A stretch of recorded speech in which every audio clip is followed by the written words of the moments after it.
Welcome back to Girl Talk. As you know, we are filming on location today at Fitchburg Farms, and we have just loved coming here. And this is Mike. You may recognize him from a previous episode of Girl Talk, but now we came out here to Fitchburg Farms. Appreciate you guys coming out. It's a great day for it. We love being here, and it is just, we were talking about how it just gets you in the holiday spirit, seeing all these poinsettias and just the beautiful, beautiful flowers. It just, something about flowers does get you in the holiday spirit. Which all the red and green. That's what it is. I think that's what it is, the vibrant colors. And you might know what Fitchburg Farms is since we've been talking about flowers and being here today, but let's just start off with what is Fitchburg Farms, because you guys do a lot of stuff. We do. We are fairly new. We've been here about 3 years, and we are a family-owned business. And we generate locally grown plants in our garden center here, and then we have farm activities as well. So that's kind of our thing. But this is our first Christmas we've been open. And we grew our own poinsettias here too, which is kind of unique. Yeah. Wow. I wouldn't have guessed this was your first time being open for the winter season. Yeah, it is for the holidays, first time. Well, so there's excited. a lot here to choose from. You know, poinsettias I've heard are not necessarily easy to get to turn red.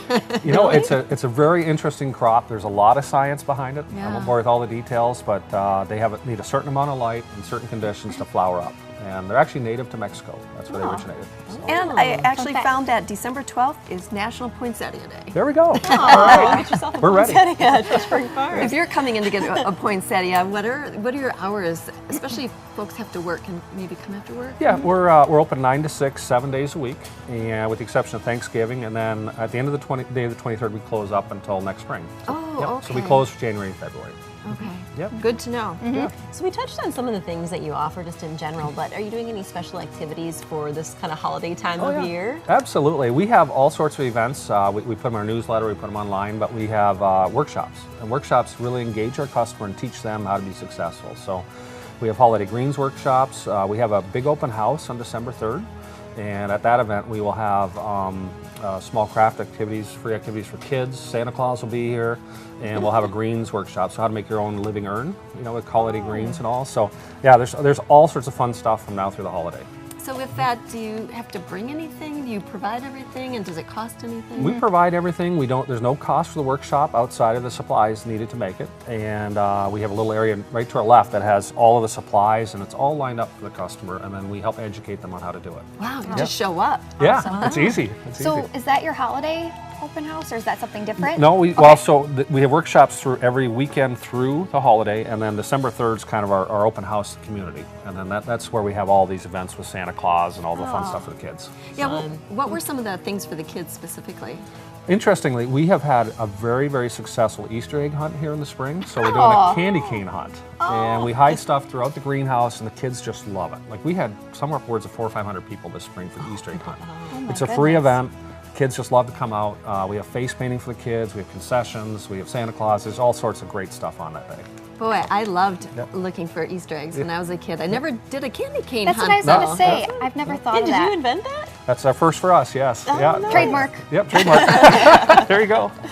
What a great idea. That's great. Yeah, I love that. So what about raising money just in general? You do some fundraising too to help others. Yeah, interestingly, we just had a client come in from the Fitchburg Senior Center. We're working with her on poinsettias, but we work with all sorts of civic groups as far as raising funds. So there's different ways to do it where we can bring the plants to the customer if they have it pre-sold, or actually we'll have certain hours where if they help us staff and provide concessions that they can get some of the proceeds. So That's a great way to do it. Nice trade-off. Yeah, it works out well. So, did I hear it right where you'll actually take plants to the organization that's going to sell them? Exactly. Yeah. Wow. So we'll provide them to them. We like to do some with pre-sales with orders, with order forms, and then others we just bring the plants in and they sell them. We pick up what they don't sell. So yeah, it's a great way to make some extra money. Season of giving. Exactly. From you guys. That's great. It's fun. And so with all of the plants in here, this is just a question out of curiosity. How do you get the different colors? And it's pronounced poinsettias? Yep, right? poinsettia. That's a good pronunciation. It's I hear both ways, but I was going to say, I've always been told poinsettias, and then I was like, oh, wait a minute. Well, and there's no T in there either. I didn't realize that it's, well, at the end there, but it's poinsettia. Poinsettia. Yeah. Poinsettia. That's right. They, it's interestingly, so a fellow named Paul Ecke actually found them in the early 1900s in Mexico. He's from California. And then there's been a lot of breeding done, because they grew in the wild there, to make them more pot worthy, so a little bit shorter and a little bit nicer.